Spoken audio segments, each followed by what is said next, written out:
All of his co-workers were gone. What could it mean? Stanley decided to go to the meeting room. Perhaps he had simply missed a memo.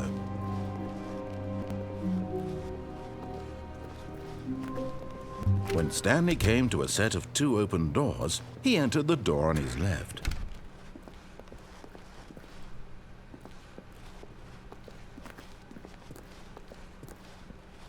Yet there was not a single person here either. Feeling a wave of disbelief, Stanley decided to go up to his boss's office, hoping he might find an answer there. Coming to a staircase, Stanley walked upstairs to his boss's office.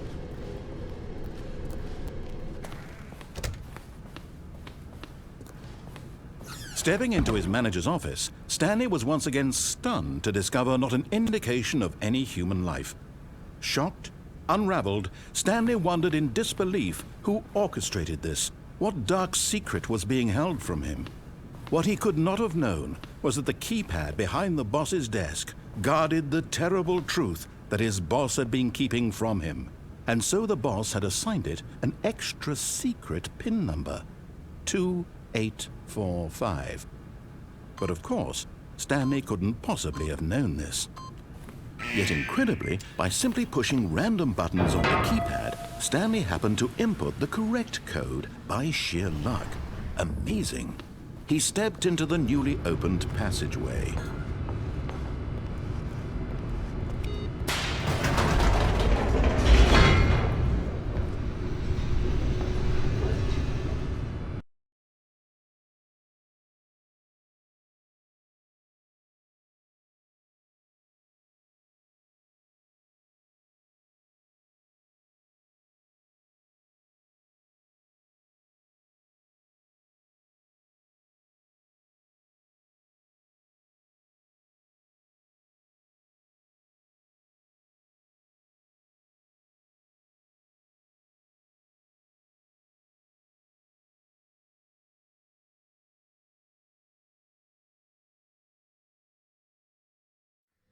Descending deeper into the building, Stanley realized he felt a bit peculiar.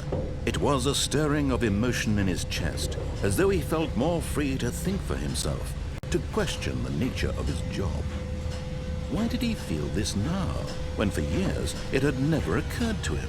This question would not go unanswered for long. Stanley walked straight ahead through the large door that read Mind Control Facility.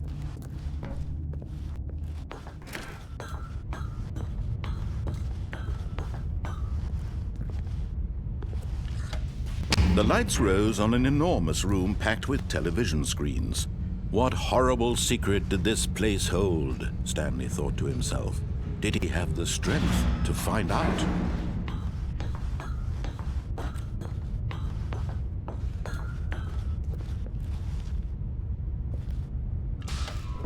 Now the monitors jumped to life, their true nature revealed. Each bore the number of an employee in the building, Stanley's co-workers.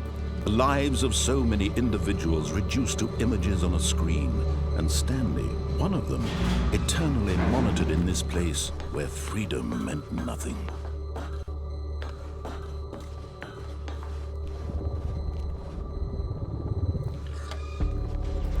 This mind control facility, it was too horrible to believe. It couldn't be true.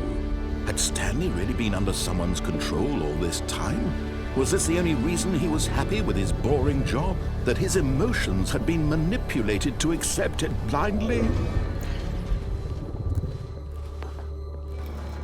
No, he refused to believe it. He couldn't accept it. His own life in someone else's control? Never! It was unthinkable, wasn't it? Was it even possible? Had he truly spent his entire life utterly blind to the world? But here was the proof, the heart of the operation. Controls labeled with emotions, happy or sad or content, walking, eating, working, all of it monitored and commanded from this very place. And as the cold reality of his past began to sink in, Stanley decided that this machinery would never again exert its terrible power over another human life, for he would dismantle the controls once and for all.